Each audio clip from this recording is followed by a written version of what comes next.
BJP ಅಧ್ಯಕ್ಷರ ವಿರುದ್ಧ ದೂರು ನೀಡಲು ರೆಬೆಲ್ಸ್ ರೆಡಿ.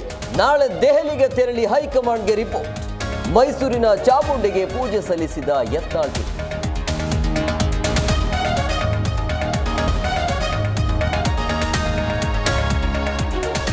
ನವೆಂಬರ್ನಲ್ಲಿ ರಾಜೀನಾಮೆ ನೀಡ್ತಾರಾ ಸಿದ್ದರಾಮಯ್ಯ? ನಿಜವಾಗತ್ತಾ ಅಶೋಕ್ ಹೇಳಿದ ಭವಿಷ್ಯ? ಬಿಜೆಪಿ ಬೇಗುದಿ ಪ್ರಸ್ತಾಪಿಸಿ ಕಾಂಗ್ರೆಸ್ ನಾಯಕರ ಚಾಟಿ.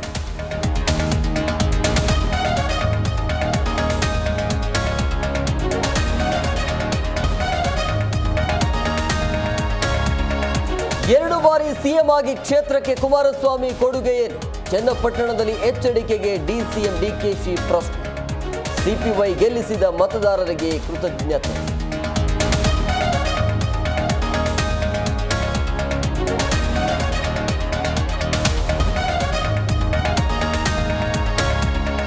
ದೆಹಲಿಯಲ್ಲಿ ವಿಧಾನಸಭಾ ಚುನಾವಣೆಯ ಕಾವು. ಮೋದಿ ಕೇಜ್ರಿವಾಲ್ ಮಧ್ಯೆ ಕೊಳಗೇರಿ ಪಾಲಿಟಿಕ್ಸ್. ಬಿಜೆಪಿ ವಿರುದ್ಧ ಮಾಜಿ ಸಿಎಂ ಹಣ ಹಂಚಿಕೆ ಆರೋಪ.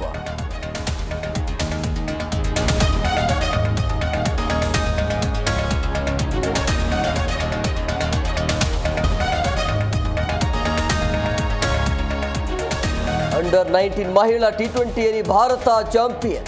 ಫೈನಲ್ನಲ್ಲಿ ಗೆದ್ದು ಬೀಗಿದ ಟೀಮ್ ಇಂಡಿಯಾ.